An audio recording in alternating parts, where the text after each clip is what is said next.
如果你也开的是奔驰的话，快检查一下你车上是不是有一只假喇叭。那么这一堆音响呢，都是我身后的这台 GL1拆下来的。那么它原车的话只有7只喇叭。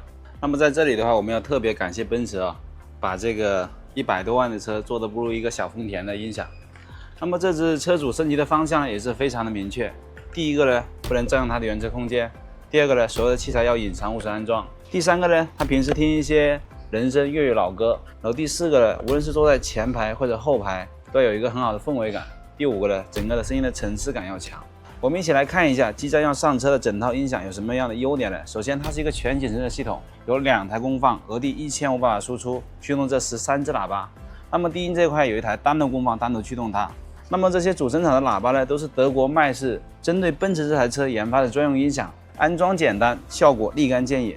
那么这台奔驰的升级作业呢，我们已经完成了，我们一起来看一下安装里面的一些细节。我们先来了解一下这台车的原厂系统。前面的话是有5只喇叭，后门有2只，后环绕是空的，然后中置也是空的，还有副驾驶的中低音也是空的。那么我们升级之后呢，前面的5只变成了8只。我们来看一下喇叭是怎么布局的。首先这台车的话，一定要来2个4D 的这个旋转高音，氛围感直接拉满啊！一点钥匙的时候非常有质感，旋转出来。那么这台车的高音是在这个3角位，中音是在门板拉手的地方，中低音呢是在这个仪表台的左边和右边，那么中置是在仪表台的中间，中音和高音原厂是有位置的，我们只需要加装回去就好了。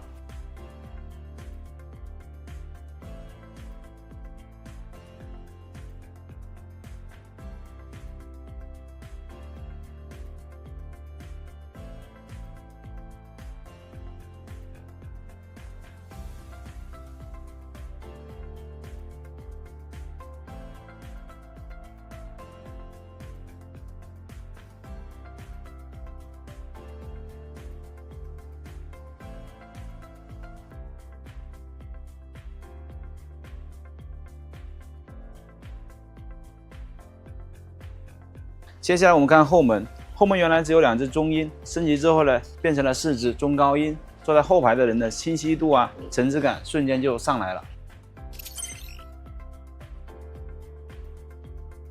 那么这台车的隔音的话，我们也给它做了一个优化，首先是4门4层，加上4轮，还有尾箱，简单的升级就可以让整台车的舒适度再上一个层次。那么接下来我们到了尾箱，这台车呢，其实后环绕它是有位置的，就在这个 C 柱左右两边。那我们把它拆开之后呢，它是没有喇叭的。那么我们安装也很简单，专用的喇叭直接扣回去就好了。那么车主要求呢，所有升级的硬件呢，不能占用它的原车空间，要隐藏起来。所以我们给它设计在这个后备箱的凹槽里面。这里的话，我们给它设计了一个2层的环木架子。底下是台单路功放，它是来负责驱动这一支原装的6寸低音箱，然后上面是一台大功率的 AB 类功放，那么它主要是负责驱动主声场的喇叭和整车调教的一个作用。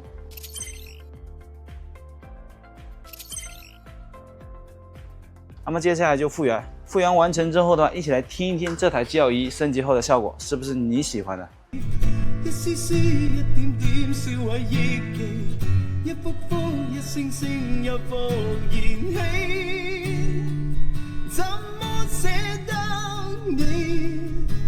任由我長斷至死，戀一生差一些不可一起，只一心等一天日月而飛。